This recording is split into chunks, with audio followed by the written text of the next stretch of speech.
All right, welcome everyone to our annual meeting, our annual CoC meeting. This is the meeting where we can't talk about everything that has happened in 2021, but we're going to give it a shot to highlight.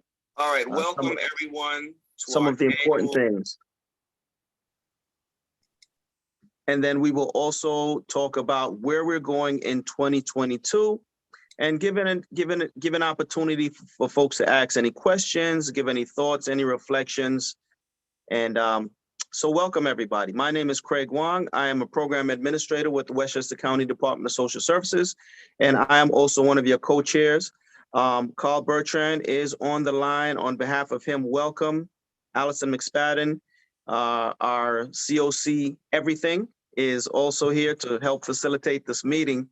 And so on behalf of our CoC admin team, we welcome you guys. It's been a great pleasure and privilege working with you all this year.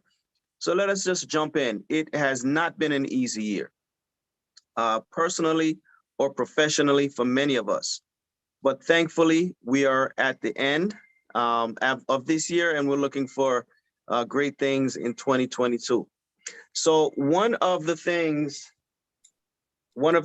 that has, of course, disrupted our year is COVID. COVID has forced us to do many things differently. And, to some degree, some things better. But I want to highlight some of the changes that we've had to adjust to in 2021 due to COVID.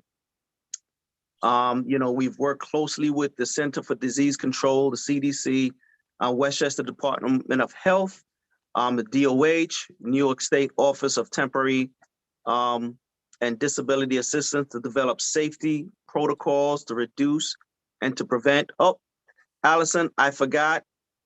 We have to do our reminders. I thought you would have jumped in. I'm sorry.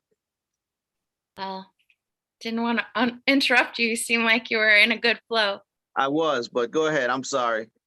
Well, I just wanted to remind everyone that when we're on Zoom or online like this, please mute your line when you're not the speaker. It helps reduce background noise, and it also helps protect the confidentiality of the folks that you have around you and that you are serving. Please use the chat feature for any questions that you have that come up before we get to the Q&A part of this, the question and answer part, so that you don't forget your questions as we move through material. And just so you know, this meeting is being recorded. We are simulcasting to YouTube. We'll be taking questions and statements from people who are viewing this on YouTube as well. And this meeting will then be available for you there afterward. If you'd like to review or recap anything that you have seen. You'll also get an email after the meeting so that you can provide us with anything you thought of once you left this Zoom. So hopefully that is helpful and beneficial to you.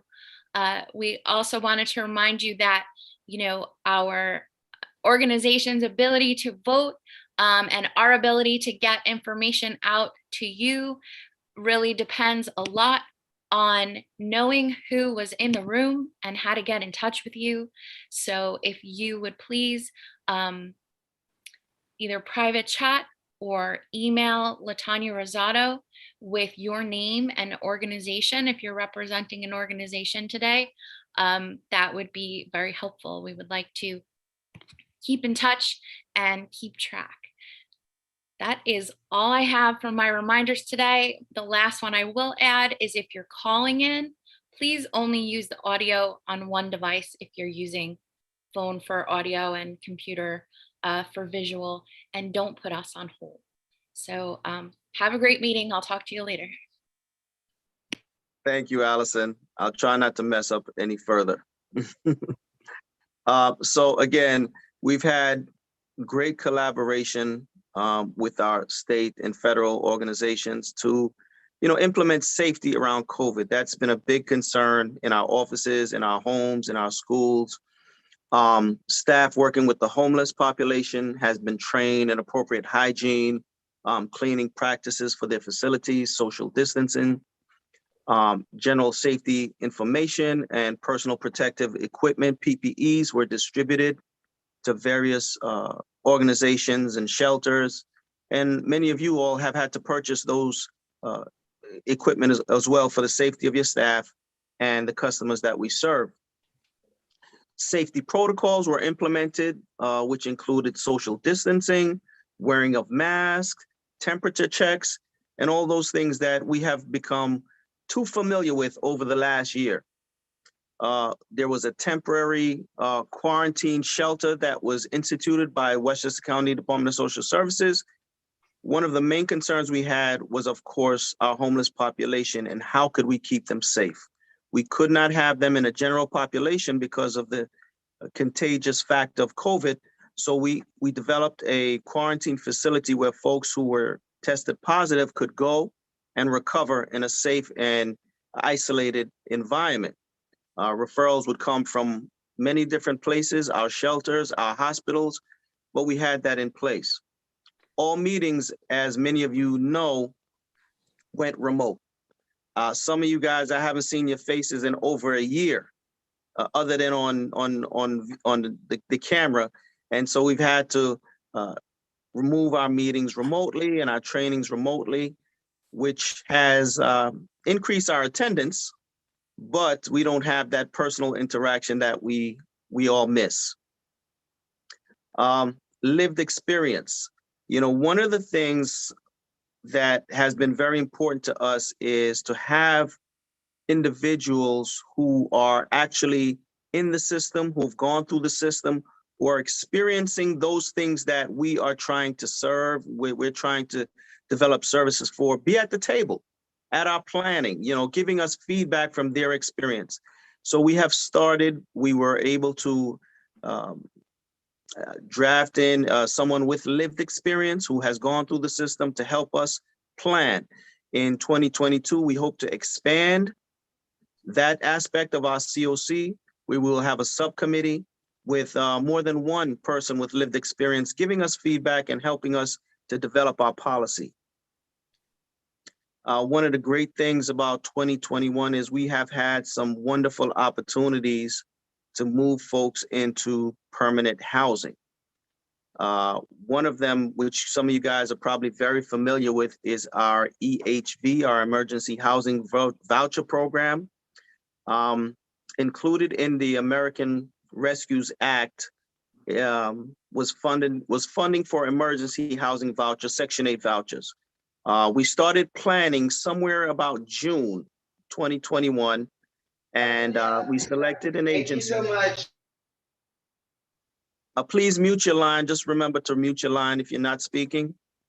We started planning around June. We selected an agency, which was West Hab, through an RFI, to be the lead on this program. We identified clients who were eligible. The state gave us an opportunity to develop criteria that we felt as a COC were important prioritization to prioritize folks for this program. We started to refer clients somewhere in August, and we had awesome collaboration.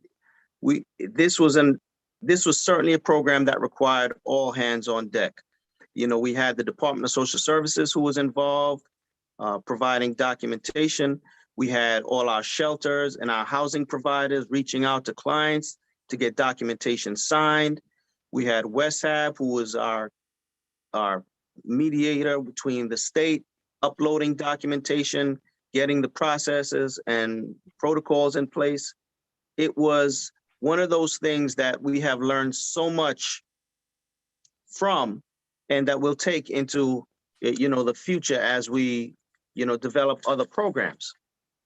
The end result: to date, we have referred 332 individuals for a EHV Section 8 voucher.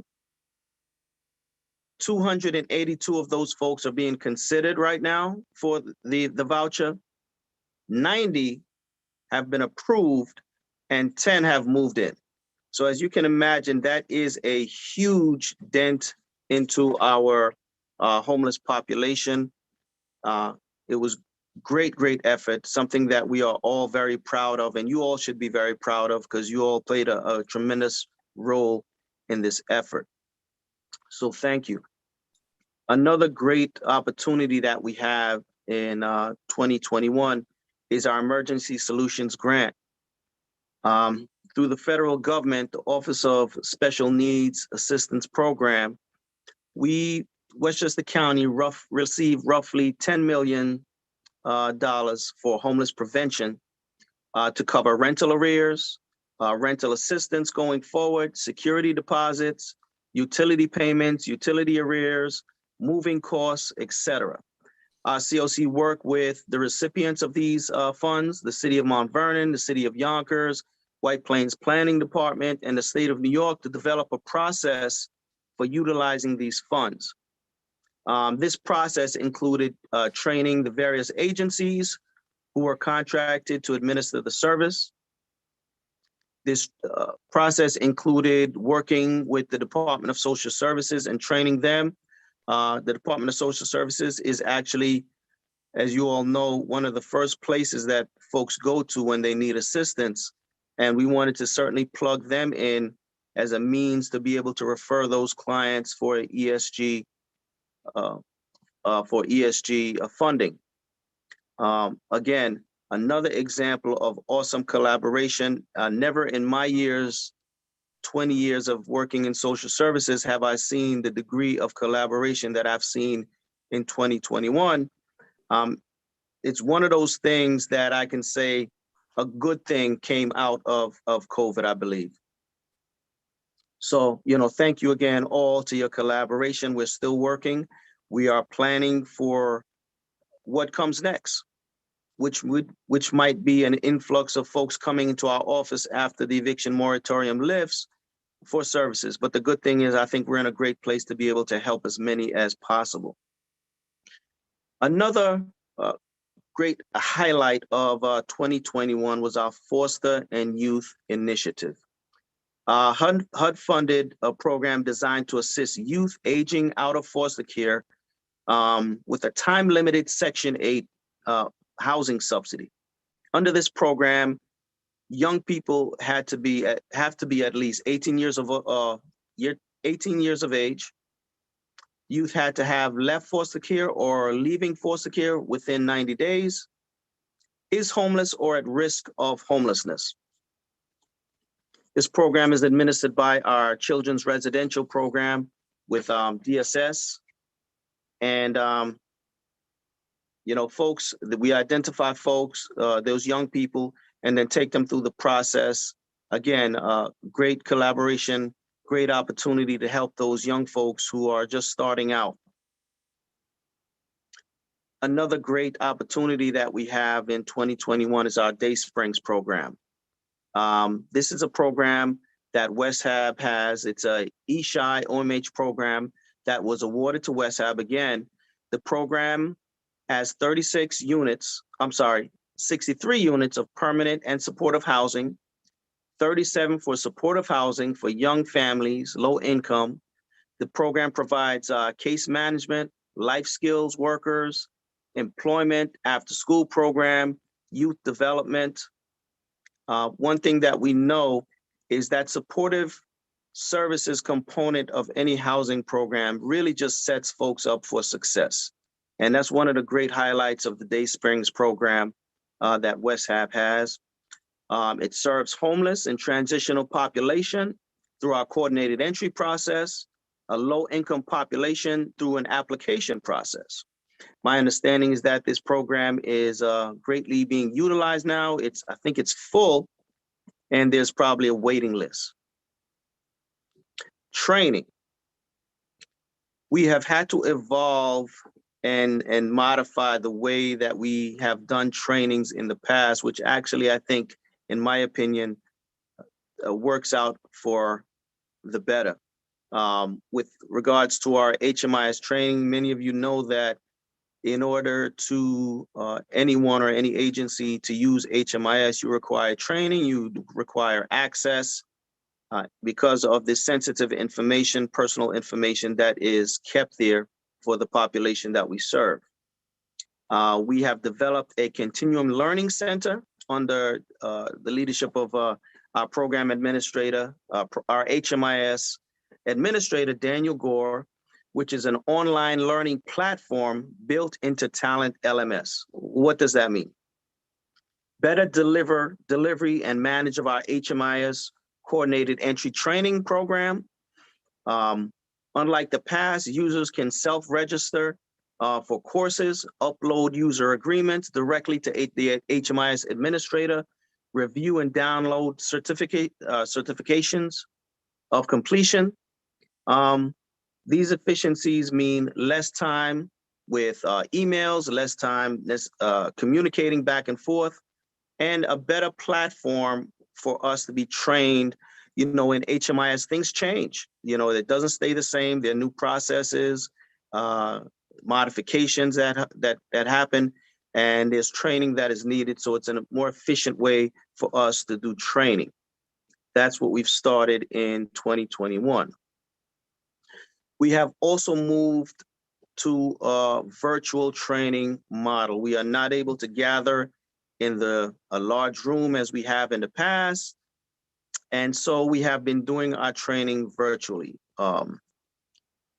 We have, in the past year, we have done our domestic violence training. We have done implicit bias training, our EHV training, our ESG training. We've had DV trainings. We've had trainings on HMIS, data standards.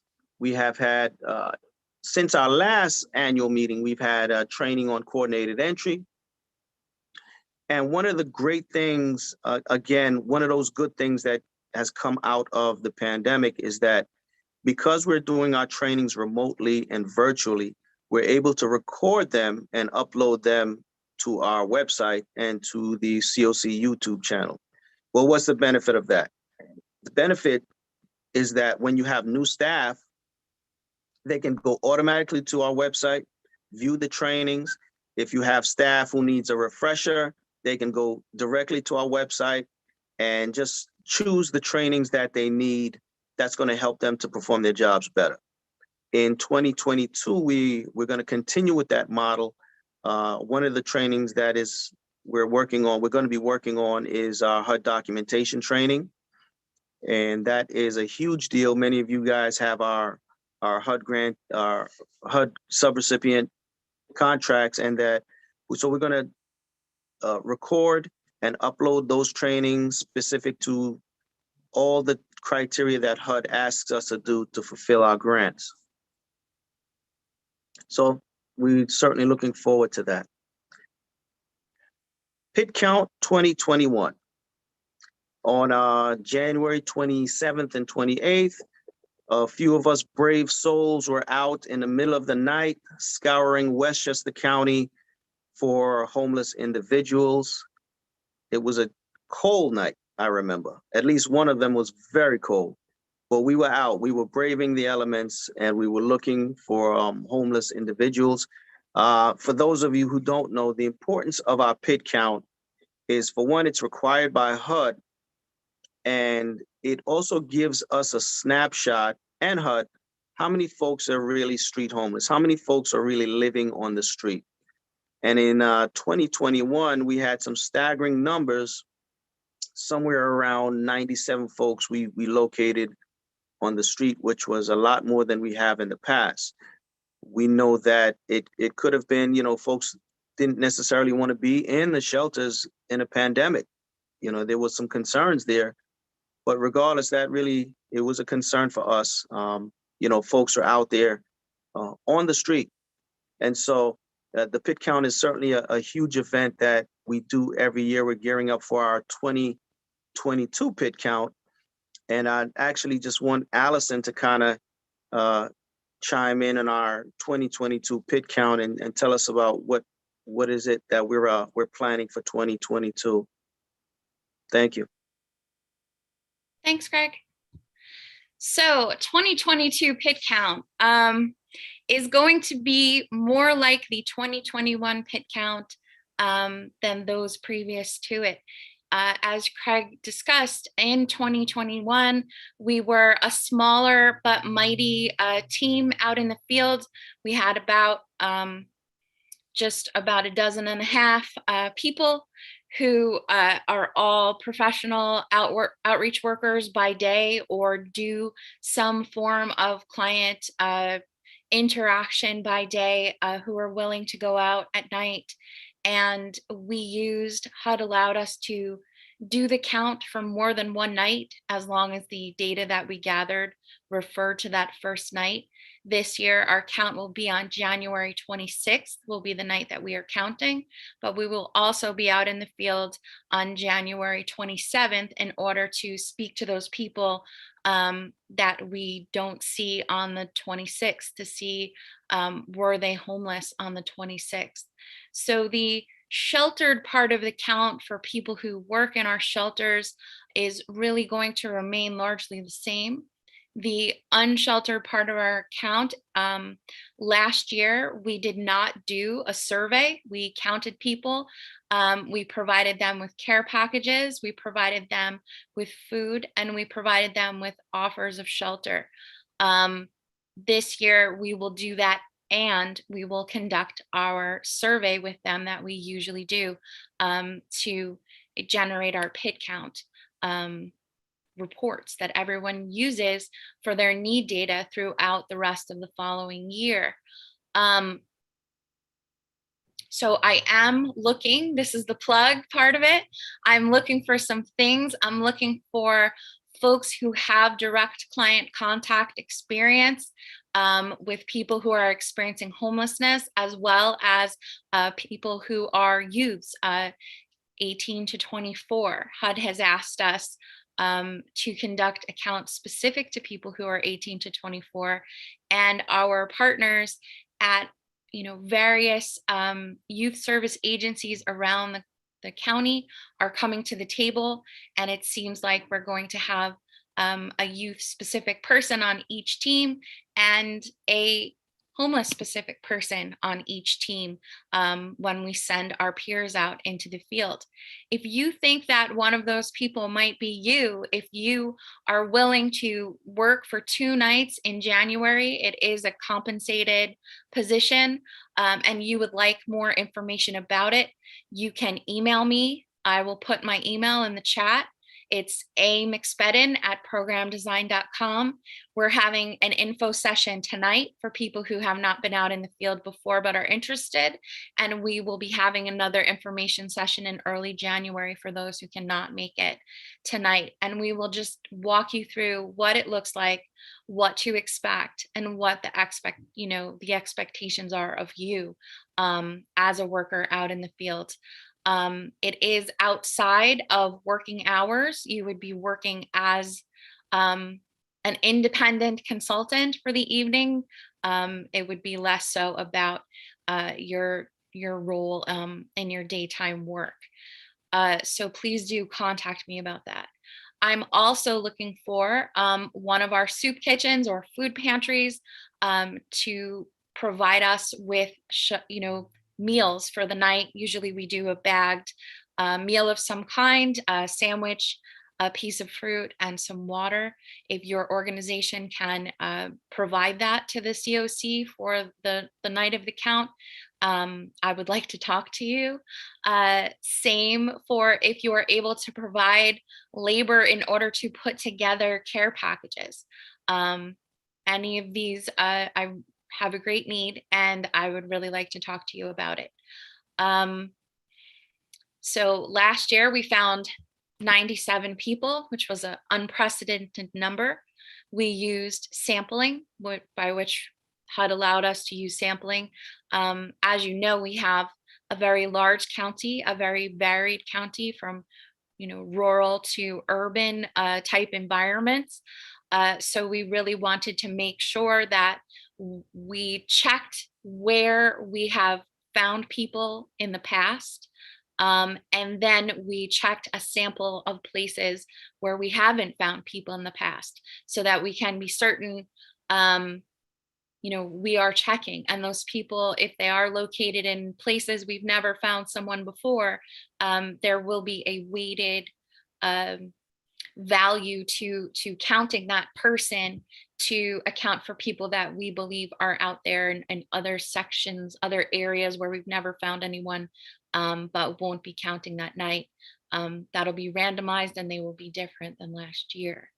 But the core places are big 5 cities, where we know that people are, because our outreach folks and law enforcement and others in the community interact with them every day.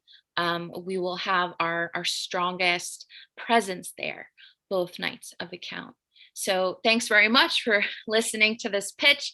I hope it appeals to you. It's not for everyone, but it is a very needed way that you can participate and really show up for the people that we serve. So thanks very much. I appreciate your time. And I will turn it over to Carl, who is going to give us a heads up about 2022. Before we go to Carl, I'm going to remind you one more time.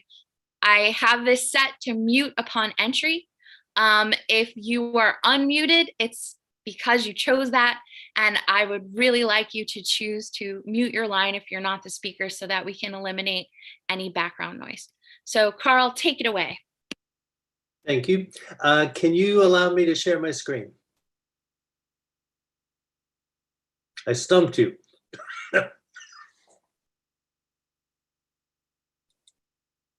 Excellent. Can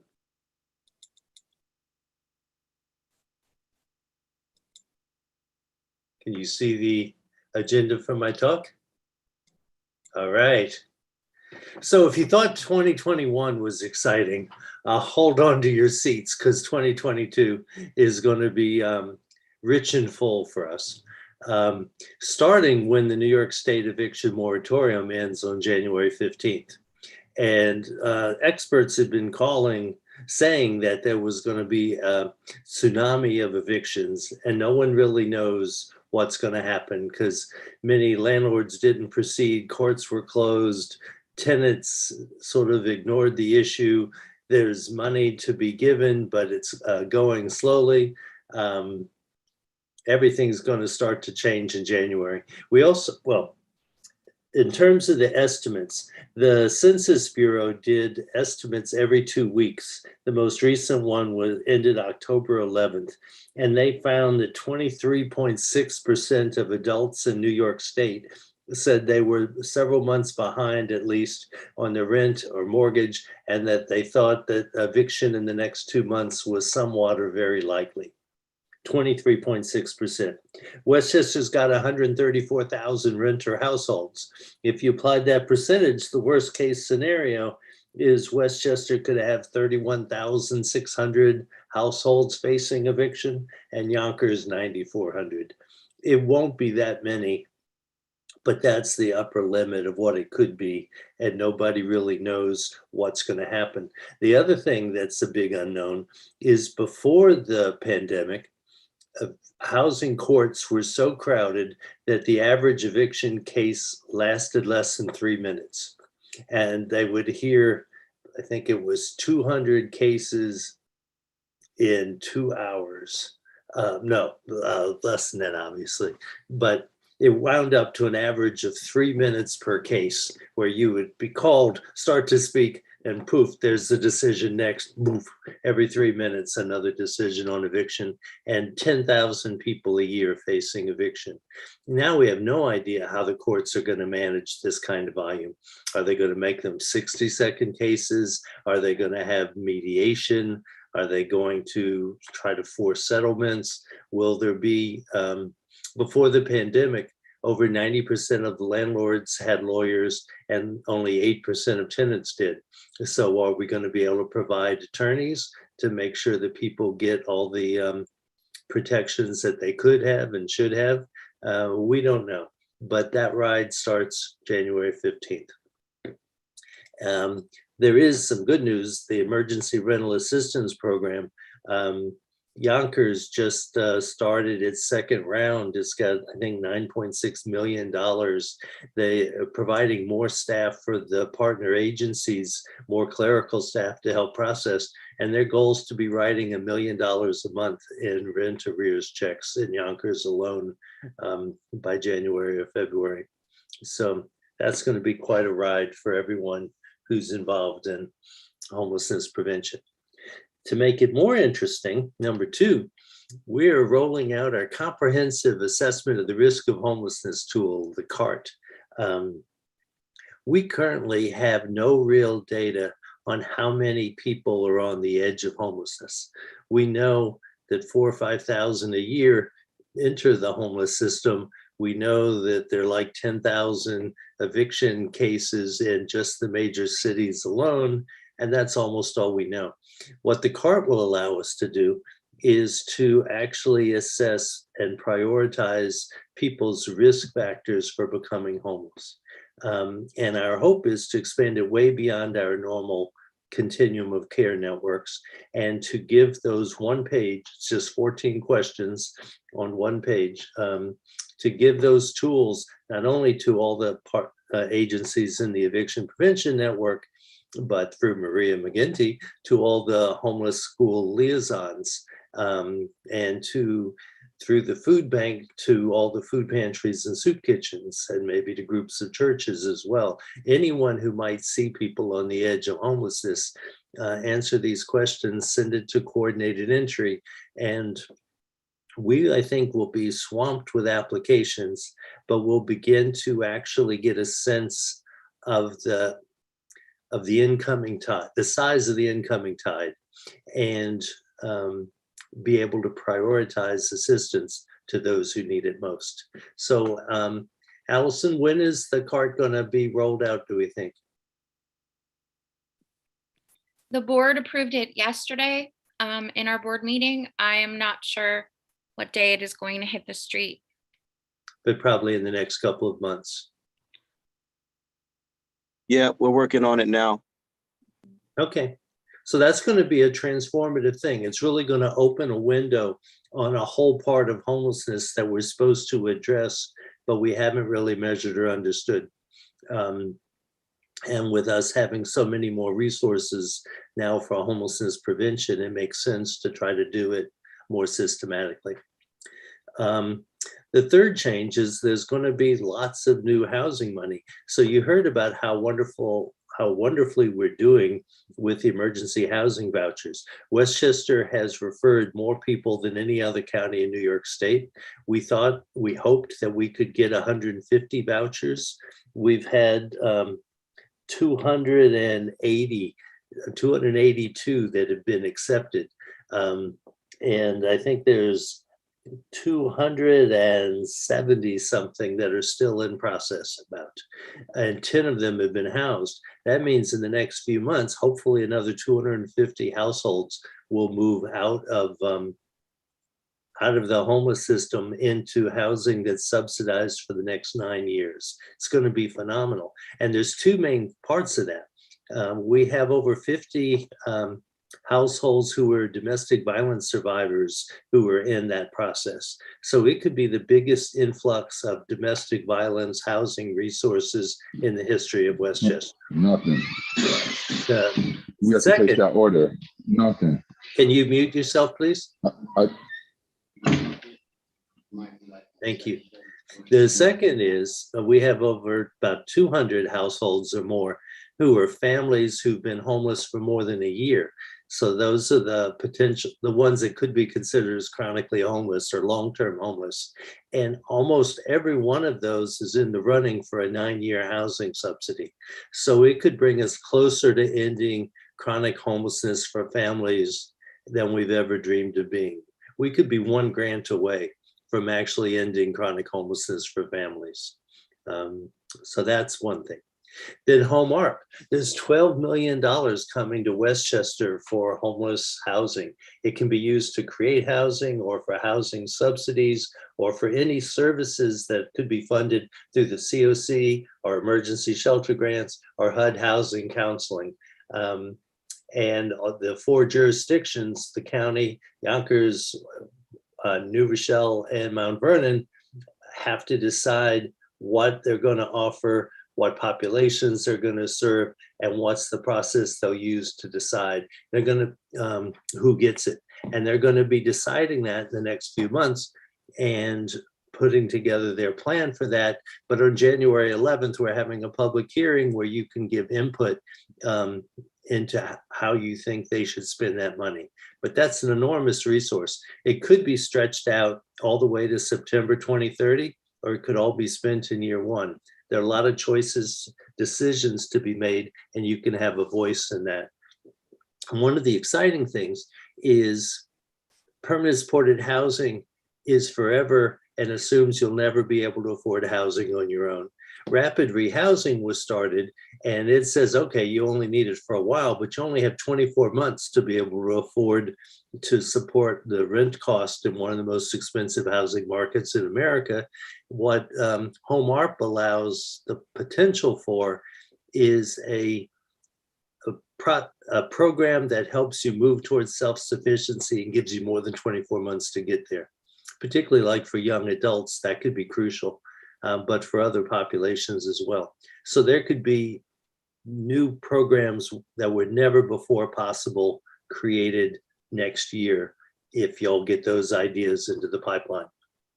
The third source of new funding is, it turns out that out of our $20 million, there's a lot of just delays in spending it. It's hard to budget precisely because we ask for the full rent amount, but then people contribute toward it. And depending on the amount of rent contributions, you have money left over, and you could support more units, except you don't want to put people in units that you can't afford to sustain long term. And also, as the FMR changes from year to year, what you can afford this year might not be something you could afford next year. So there's some fluff that's inevitable in the system, but we might be able to squeeze out 50, 60, 70 or more housing subsidies out of our existing CoC. And so that may be one of the most immediate hopes of how we can house more families in 2022. And then we've asked for new CoC bonus funding. We had 2 housing bonus projects, one for 17 homestead projects for the physically disabled, and then 27 units for people with serious mental illness, including people with co-occurring substance abuse disorders. And we also put in for a domestic violence bonus project to have CHOP and the Westchester County Office for Women have dedicated, coordinated entry people for domestic violence survivors to basically pave a highway between those 2 systems of care so that we can work together and continue to work together the way that we've started doing with EHVs. Then number 4, we're going to be able to expand our focus beyond the traditional definition of homelessness, which was just people in shelters and on the streets. We had not worked on a large scale before with the domestic violence system of care, but we are now with the EHVs and getting 50 domestic violence survivor households in the pipeline. And as I'll tell you later on, there is a new housing development opening this year at the end of 2022 that will have 72 more units for domestic violence survivors. So we'll start the year by placing them in EHV units and end the year by placing them in the newly developed units. But over 120 could get stable housing. Doubled up families. The CART is going to allow us to actually start having data about how many people are unstably housed or living in overcrowded housing. And so those are potentially eligible for CoC housing, but they're also eligible for ESHI housing. So we can better understand the need for new ESHI projects and we can start getting people into that. For young adults, many young adults don't fit the traditional CoC definition of homelessness because they're doubled up or couch surfing instead of on the streets or in shelters. And the eShy allows you to serve those. So West Hab's New Day Spring project, which has specialized units for young adults with families, was the first project that I'm aware of where you could have ongoing rent subsidies for young adults coming from couch surfing situations. And Children's Village has put in a new eShy application to try to create a program specifically for that group. So it's going to be opening a door to another population that we haven't previously been able to serve. And then there are 3 eShy units that were proposed to serve the frail elderly. And what they are allowed to take is people who are in nursing homes or hospitals who could go back to the community, except they have no home with appropriate supports to do that. So it's a new kind of homelessness that we haven't served, but in the next year or 2, we may be able to do that routinely. So those are really exciting things, like broadening the definition of who can be part of our continuum of care and who can be housed. Then one of the huge things that's happening is Commissioner Towns has agreed with Craig, and they are starting a DSS retention unit early in 2022. There'll be a senior caseworker and 4 caseworkers who are going to assess and support households for the first 6 months of placement in housing. They'll work with other assistant caseworkers at DSS to help make sure that they have the services and that they're connected the way they need to be to try to make their housing a success. What that means is for all of you who are providing homeless housing, you're going to have a new resource that your staff can work with as new clients make the adjustment to permanent housing. And that's going to be phenomenal. So they're really focusing not just on getting people housed, but helping make sure they stay housed. So again, it's like broadening our vision of what it is that we need to understand and focus on. Then 6 is good news. At the end of October, NYSHIP awarded, OTDA awarded New York State Supported Housing Program awards totaling $3 million a year for the next 5 years. So basically it was a $15 million commitment to Westchester County, and it's for A-Home, Family Service Society of Yonkers, Human Development Services, Search for Change, Children's Village Guidance Center, West Hab, YMCA of Yonkers, and YWCA of White Plains. A few of these may be sustained projects, but almost all of them are new. Expanded services to help homeless people maintain their permanent housing. So that's a phenomenal addition to our housing. We can scratch Dayspring from this list. It sounds like it's full. High Garden Tower, new housing units. High Garden Tower, that's the one. It's going to be 19 stories of new housing in New Rochelle, 219 rentals, and 72 for domestic violence survivors, and open in late 2022. So that's going to be a huge resource opening up for the DV world. Then there's emergency Empire State Supported Housing Initiative, eShy Awards. There were 8 of them that were submitted. They're supposed to be announced by the middle of December, and today's December 16th. So probably in the next week, we'll hear about which of these 8 projects got a preliminary commitment of eShy funding. And what eShy gives is a 5-year commitment for rent subsidies and operating costs and supportive services. And then you have 24 months from the date of that letter to find a site and get the capital money to build the housing. Because it's chicken and egg. You need money to operate it and you need money to build it. And getting the eShy gives you priority for HHAP and other sources of capital funding. But what it means is that there's 8 different agencies working to create new supported housing in Westchester, and probably within the next week, 6 of them will get preliminary commitment and begin working in earnest to find a site and continue developing their projects. But this is sort of the housing that might be here in 2 to 3 years. 7, the other key thing that's going to be happening, I think, is we're going to be focusing on vaccinations and boosters. I just read today that the COVID case rate in Westchester went up 33% in the last week. And so the good news is that the Omicron seems to result in less serious illness, but to be more contagious. So I think we're going to be focusing on vaccinations and boosters, and particularly we have a lot of work in the family shelters, I think, to help make sure the children are vaccinated. And that's going to be something that's going to need to be a high priority for the next couple of months. And then lastly, we have the new planning grant, and we're actually planning on bringing 3 new staff in to help operate the CoC. There'll be one hired by PD&D with the planning grant funding that we're interviewing for now.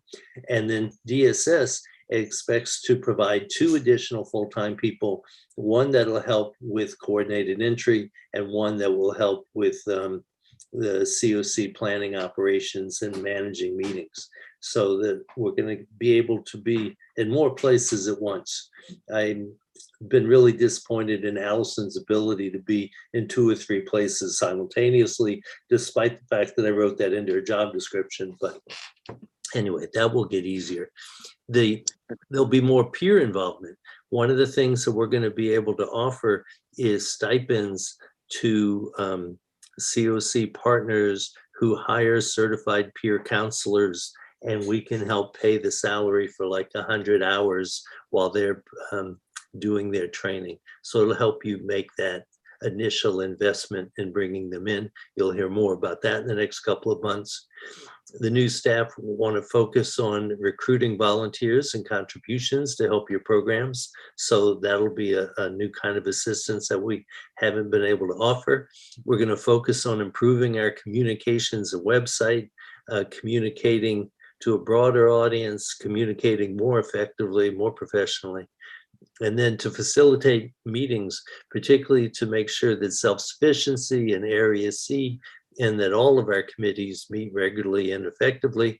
And then finally, we hope to be able to churn out more data analysis and reports about all the things that are being transformed. And that is what we're going to do for the next 12 months, besides everything that we were doing already. So if you guys thought we were busy in 2021, what do you think about 2022? But again, as Carl highlighted, the great news is that we have opportunities that we have never had before to impact that population that we all serve, and to get them housed and to get them supports and to help them to live a better life. So that is really exciting. It's worth the stress and getting tired over and some of the frustrations. But so good news.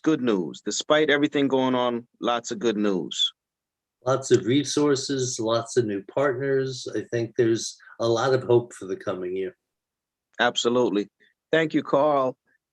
So we are going to get to questions and answers. If you guys are concerned about forgetting your question, shoot them into the chat. We'll get to them. Or Allison is, I don't think, Carl, I think you're wrong, Carl. I think Allison is in multiple places at the same. I don't agree with you, because she's answering questions and running Zoom and doing all those things that I cannot do.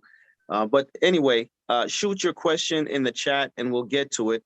But we do want to talk about our at-large board member position. Currently, that position is held by Cluster, and Cluster is seeking to be reelected to that position, but it is open. If there's any organization that feels they would like to give it a shot, let me tell you a little bit about the position. Basically, anyone who can apply, a business sector, faith-based organization, law enforcement, nonprofit, mental health organization, victim services organization, foster care, veteran services, current or formerly homeless individuals, affordable housing organizations can apply for this position. It is a 2-year term, but there are no limits to the terms that an organization can be renewed for. At-large members cannot be an existing board member. Can't be DSS, can't be some of our other organizations that are already voting board members. We'll take nominations. If you would like to be considered, we would ask that you can be nominated. If you like, just let us know. Responsibilities. What is it that we ultimately want organizations who are a part of our planning, who is in alignment with our goal, which is to end homelessness. You have to commit to being at 50% of our board meetings. We ask that you communicate information that is given at the meetings to your organization, basically just to be a contributor or participant in our process. So, who can vote? General members. Not everyone is able to vote, when we for our nomination. And also, if you are going to run, if you decide that you would like to pursue this position, we're going to ask you in a few minutes, starting with Cluster, to give us a snapshot of why you feel you'd be the best candidate. 3 minutes, 5 minutes, something around that time frame. And then we will ask that you email us those general members who are voting. To be a general member, you have to at least been at 50% of our CoC meetings. So if this is your first meeting, then you're not eligible to vote. But in any event, you can send your email to Allison McSpadden. Allison, do you have your email up? I do have my email in the chat under the header of the pit count information. It's amcspedden@programdesign.com.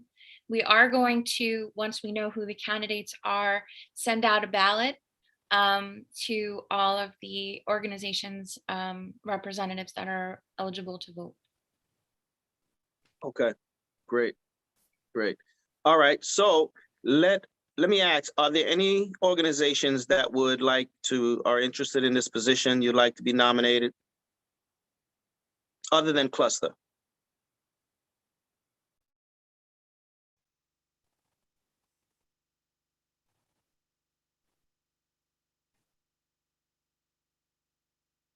Okay. Hearing none. Okay, Tajay, you ready? You got your speech ready? Ready to go whenever you are. All right, Tajay, go ahead, proceed. Thank you. All right, thank you all, and good morning to everyone else. I thank you for the opportunity to speak so that I may seek your vote to serve on the board of the CoC for another term. Let me start with a quote I love from the movie, which I'm sure you all know, Forrest Gump, which says, "Life is like a box of chocolates. You never know what you're going to get." In my opinion, that has been the most spot-on quote to describe the last 21 months experience. There's so much that has happened far beyond what most of us could have imagined. And yet, here we are, with still so many things left unknown. I know for me, there are certain things that I've always felt secure about, that I probably hung my hat on, but now I'm less confident about in moving forward. I often think about what others in a much less fortunate position have to grapple with daily, given current circumstances. Some things we may be able to fully empathize with because it doesn't venture too far from our own lived experiences, but there are other experiences that sadden me to think others have to struggle through. I, as I'm sure many of you, if given the power, would eliminate all social ills, create ways to distribute resources and opportunities equally, and construct a justice system that is deserving of our trust and full confidence. It is with those aspirations in mind and I'm sure most would say they're very lofty ones, that I've been dedicated to my agency cluster for over 15 years, because these are the things that motivate the work we do daily. It also speaks to the affinity I've grown for working with my colleagues on the CoC and the prevention networks that have branched from it. So many of us hold on to those very lofty aspirations, not simply because we're dreamers, but because we can't imagine a world where things do not get better. When the pandemic hit us here in New York and our state shut down, our agency, as many of the others here, struggled to figure out how to provide the support within our communities. For us, our daily work was fully interrupted, but not the need for support. The 6 weeks following our shutdown, our eviction prevention staff decided that the best way to continue giving support was to contact clients who we served in the past 15 months to see how they were managing. In doing so, we were able to identify resources they needed to get through the difficult time. And while that was important, I can't tell you how many of our past clients just simply thanked us for taking the time to contact them, many of whom shared that they have never felt so alone and fell into depression. I share that bit of work history with you all to say that is who we are, both in our agency cluster and as partners in the continuum of care.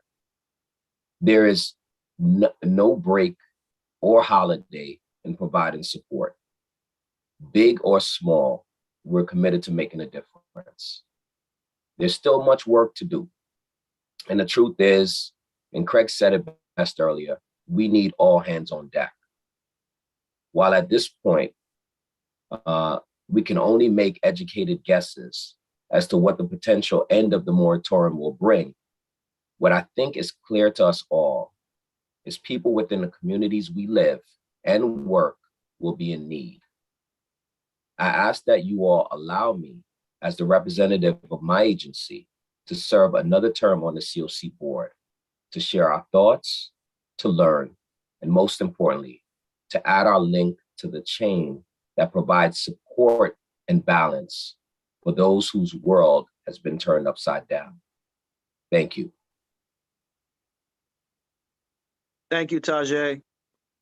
Really appreciate you taking the time and your interest to run again, and also your effort and your collaboration with us in the CoC. Before we ask you guys to shoot Allison an email, just are there any other candidates who would like to seek this 2-year at-large membership position? Okay. All right. Thank you all. Questions, and before we move to questions and answers, Allison or Carl, is there anything else before we move into questions and answers that you guys want to highlight? I'd just like to highlight that Tajay has been really crucial in collaboration building and everything related to homelessness prevention. Helped organize the eviction prevention network that brings together everyone in the county, helped organize the Yonkers Emergency Rental Assistance Program.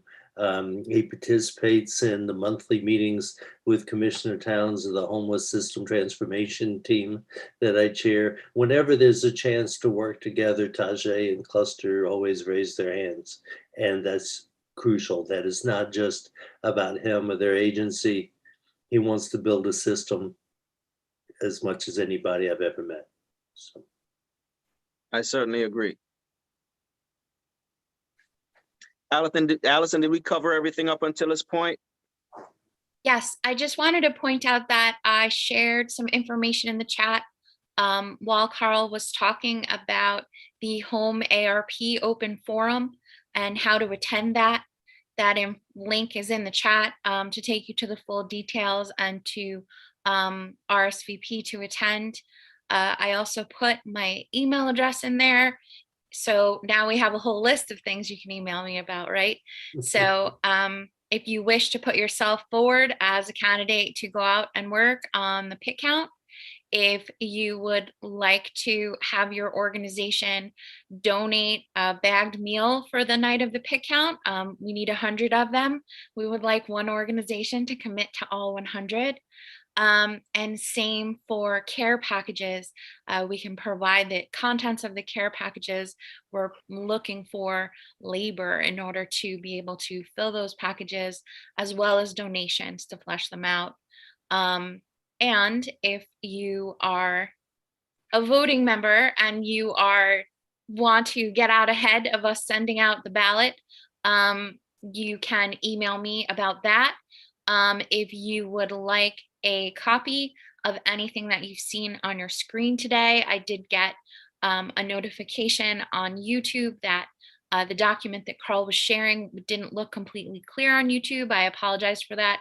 I did put my email address over there as well for people to email me if they would like to get a copy of that Word document that Carl put together. And I just wanted to say, in regard to the at-large board role, I mean, one of the big things in the COC is everyone shows up to do work. And I think that the at-large position is a huge example of that, and that Tajay and Cluster have really shown what it is to do that, to show up in that way. So even if they turn out to be the only candidate, it is, you know, not damning with faint praise to say that they are the best candidate. And, you know, we hope in the future we'll have more candidates for the different openings that we have as we grow, we add to our board and we add to our team. So thank you so much for all of the ways that you've been part of our team. So we'll go ahead now and we'll open up the floor. If you would like to speak, you can either put your comments or your question in the chat, or you can unmute yourself and say it right out loud. We ask that people limit their comments to 3 minutes. You know, we don't have, I always threaten Carl that I'm going to get a recording of the music from the Oscars when people go on a bit to help them know that it's their time. But we will gently nudge you if you go on a bit. So please take it in the friendly spirit that it is given. It's just to give everyone a chance to come forward. So I open the floor to you.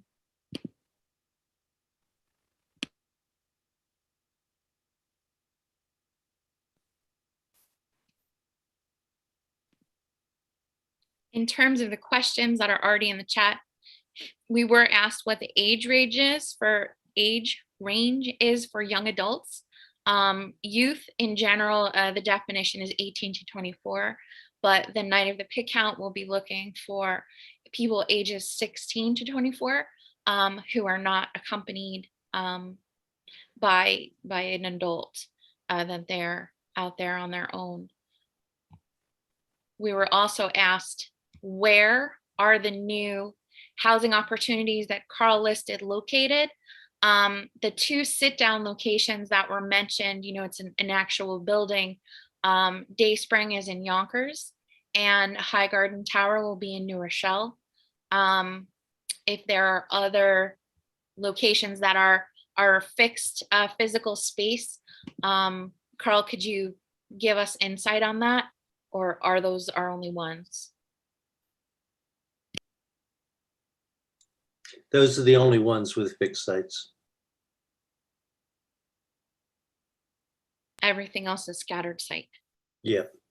The Eshai will be specific sites, but they don't have locations yet. That's like 2 to 3 years down the line. All right, and I have been provided even more clarification on the youth question. Yoav, who is our resident HUD, all things HUD expert, says that youth is always 16 to 24, young adults are 18 to 24, and youth children is 16 and 17. So they break it down between the minors and the legal adults who are young adults in that way.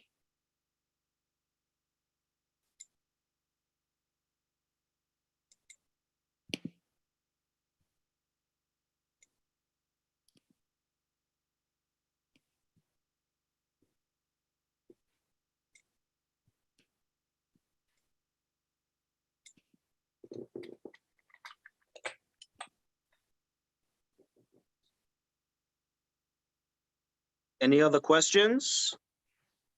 Any comments, any thoughts? Now's your chance to change the direction we're headed the coming year. So there's something that you think should be a priority that we haven't thought of? I always think folks are hesitant due to the recording. However, we do value your feedback. So if you're not comfortable speaking in this forum, please, shoot Carl, Allison, myself, any of us, any feedback, any suggestions, any thoughts, any questions that you might have. But now is the time if you guys feel comfortable to ask any other questions or comments.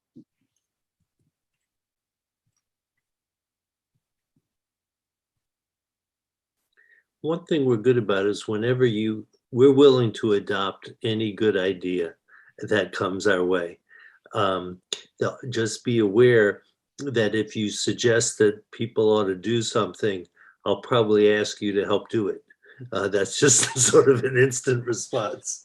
So if there's something that you'd like to work on together, it's a great opportunity to get it added to the list, because there's a lot of energy and openness to new ideas, because there's a lot of work to be done.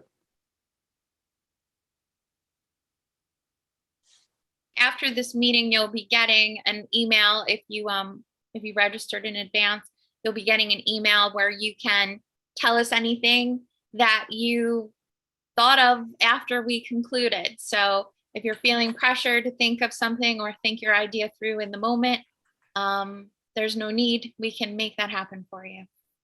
Okay. Great. Well, I have nothing else. Anything else, Allison? Carl? Nope. Just thanks for the great turnout today. It's really appreciated. And we're glad that you wanted to hear all the things we did in 2021 and that we did together. And we're grateful that you did them together with us. And we're really looking forward to partnering with you even more in 2022. Yep. Have a happy holidays, everybody. Be safe. And we're always available for any help that you guys might need. So have a great day. And again, thank you for your time and your efforts. Thank you. Have a happy holiday. Okay, thank you all.